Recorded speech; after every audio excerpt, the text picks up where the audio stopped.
और अब खबरें विस्तार से। पंचायती राज दिवस के मौके पर ग्रामोदय से भारत उदय अभियान के समापन समारोह में बतौर मुख्य अतिथि प्रधानमंत्री नरेंद्र मोदी ने गांवों के विकास पर बल दिया और महिला जनप्रतिनिधियों को आगे बढ़कर जिम्मेदारी उठाने का आह्वान किया। पंचायती राज दिवस पर ग्रामोदय से भारत उदय नामक 10 दिवसीय अभियान का समापन लोहनगर में हुआ। इस मौके पर स्थानीय जीआरडी स्पोर्ट्स कॉम्प्लेक्स में आयोजित भव्य कार्यक्रम में प्रधानमंत्री नरेंद्र मोदी ने देश भर से आए 3000 से ज्यादा पंचायत प्रतिनिधियों को संबोधित किया। इस दौरान पंचायती राज को बढ़ावा देने वाले 263 पंचायतों के प्रतिनिधियों को सम्मानित भी किया गया। हालांकि झारखंड को कोई पुरस्कार नहीं मिला। केरल, गुजरात, महाराष्ट्र, सिक्किम, आंध्र प्रदेश समेत अन्य राज्यों के प्रतिनिधियों को बेहतर कार्य के लिए सम्मानित किया गया।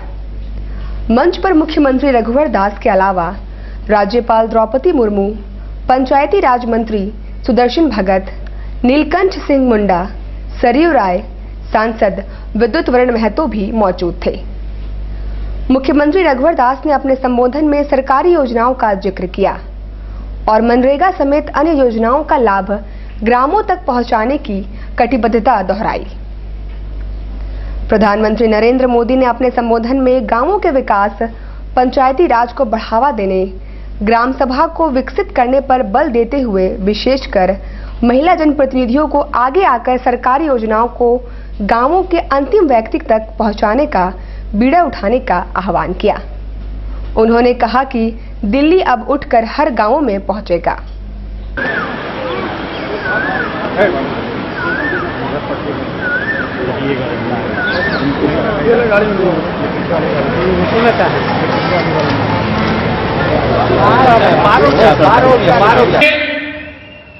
भारत से कई कार्यक्रम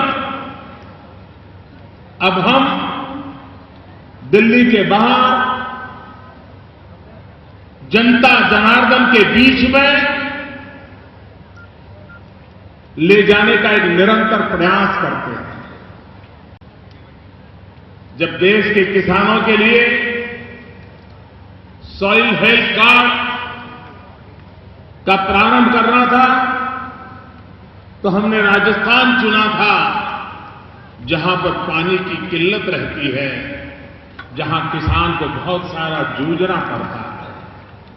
जब हमने बेटी बचाओ बेटी पढ़ाओ अभियान प्रारंभ किया तो हमने हरियाणा की धरती से किया था, क्योंकि हरियाणा देश में बालकों की तुलना में कम से कम बालिकाओं वाला राज्य था।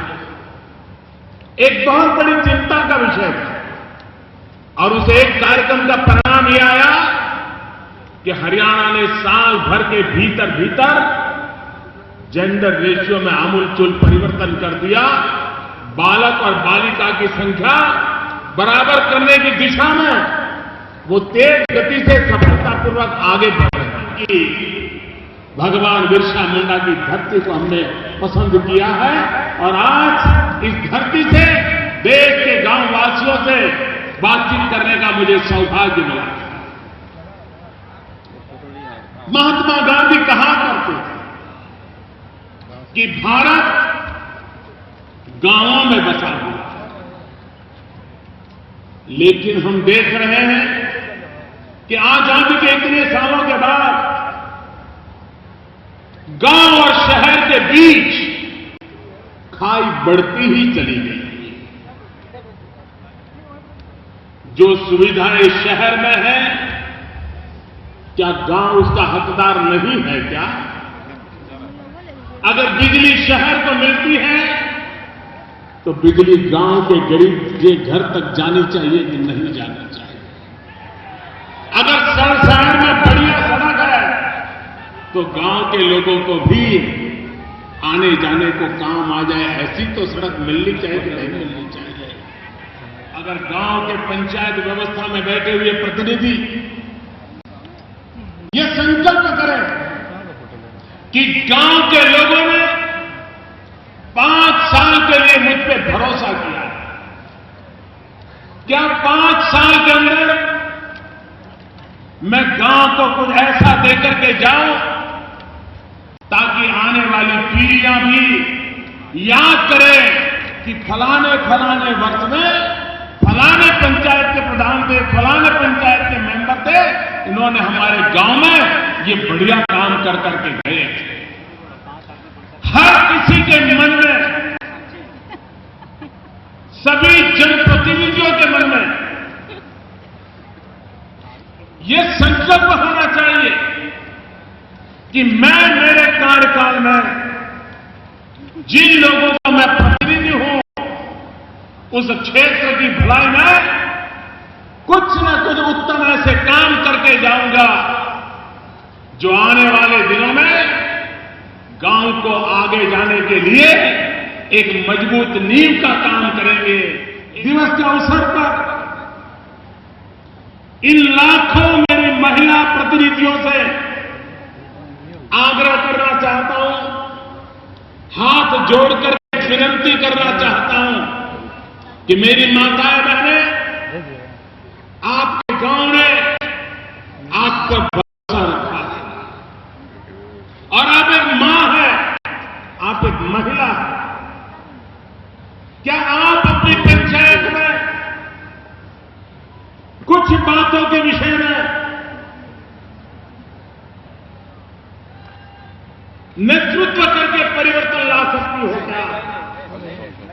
अगर 40% महिलाएं पंचायत में बैठी हो, कानून ने अपना काम कर दिया, मतदाताओं ने मत देकर के अपना काम कर दिया, लेकिन चुने हुए प्रतिनिधि और विशेष करके महिलाएं ये संकल्प कर सकती हैं कि जिस गांव में 40% बहनें हम पंचायत में जाकर के फैसले करके निर्णय में भागीदार बनते हैं, क्या हम ये तय कर सकते हैं कि हम जिस गांव में बैठे हैं, अब हमारे गांव में हमारी एक भी माता या बहन को, बेटी को खुले में शौचालय के लिए नहीं जाना पड़ेगा। रविवार सुबह से ही बंद समर्थक नारेबाजी करते हुए कई स्थानों पर निकले, मगर अधिकांश बंद समर्थकों को पुलिस द्वारा हिरासत में ले लिया गया।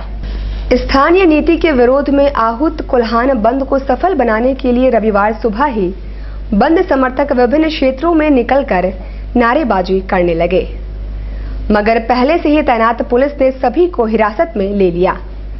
जुगसलाई क्षेत्र में झारखंड मुक्ति मोर्चा अल्पसंख्यक प्रकोष्ठ के अध्यक्ष हिदायत खान के नेतृत्व में निकले सभी बंद समर्थकों को जुगसलाई पुलिस द्वारा अरेस्ट कर लिया गया।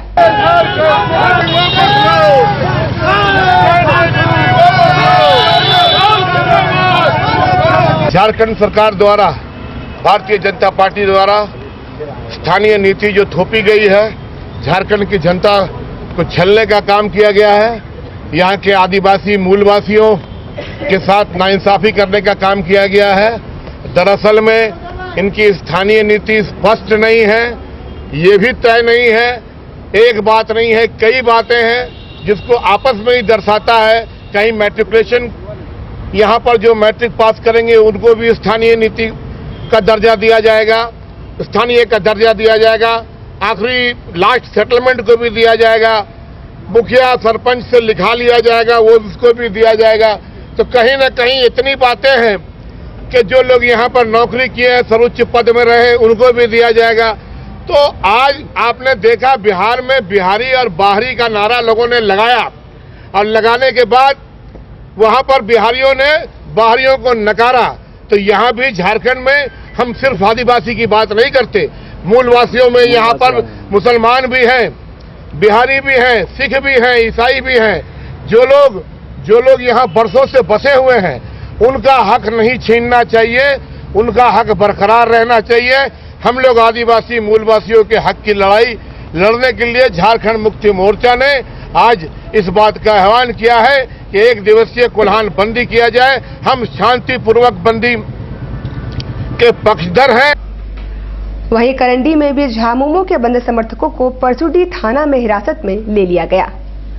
परसुडी करंडी क्षेत्रों में बंद का अच्छा असर देखा गया और दुकानें व प्रतिष्ठान बंद रहीं।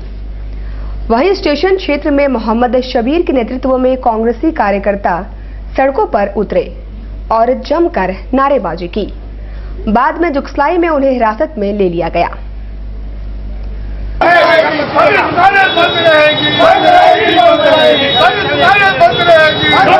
गरीबों को उजारा जा रहा है। नरेंद्र मोदी यहाँ आ रहे हैं, हमारे इसी जमशेदपुर में गरीबों के बहला भुला के काम करते हैं और गरीबों को योगदान देने के लिए नहीं। आज यहाँ आने के बाद में सांप्रदायिक हिंसा को इतना बढ़ाने देने के लिए और पार्टी में कांग्रेस पार्टी माइनॉरिटी का चेयरमैन हूँ। उधर दूसरी ओर आदिवासी मूलवासी एकता मंच द्वारा भी प्रदर्शन किया गया। स्थानीयता की नीति का विरोध करते हुए जसाई मांझी के नेतृत्व में वे प्रधानमंत्री को ज्ञापन सौंपना चाहते थे। वहीं प्रधानमंत्री के कार्यक्रम को देखते हुए शहर के कई प्रमुख सड़कों पर बैरिकेडिंग कर दी गई थी, जिससे दैनिक कार्य निपटाने के लिए जा रहे लोगों को खासी परेशानियों का सामना करना पड़ा। कुछ लोगों ने नाराजगी भी जताई। इतना तरफ पूरा रोड ब्लॉक कर दिया भाई साहब, आने के लिए मोदी जी तो आएंगे, हवा में उड़कर हेलीकॉप्टर से पहुंच जाएंगे। आम जनता परेशान हो रहा है। आम जनता का सुख सुविधा कुछ ख्याल रखना चाहिए।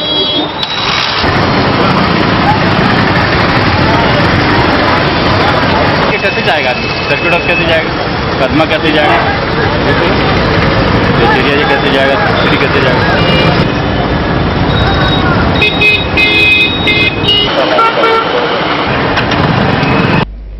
जिले के कांग्रेसियों ने सुबह पीएम कार्यक्रम में सरकारी खजाने के दुरुपयोग के विरोध में सड़कों पर उतरकर नारेबाजी की, जिन्हें बाद में पुलिस ने हिरासत में ले लिया।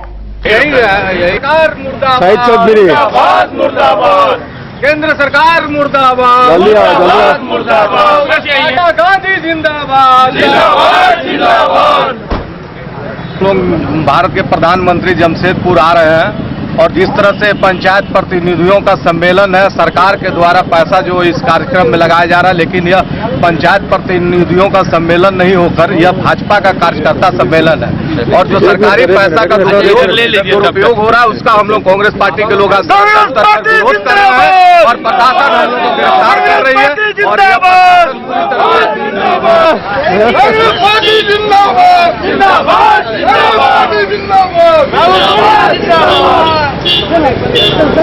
मोदी सरकार जनता के गड़े कमाई का और रघुवर सरकार गड़े कमाई जो उनके पैसे हैं उसका दुरुपयोग हो रहा है। ये भारतीय जनता पार्टी का सम्मेलन चल रहा है, ग्राम उदय का सम्मेलन नहीं है, पंचायत राज का उदय का सम्मेलन नहीं है।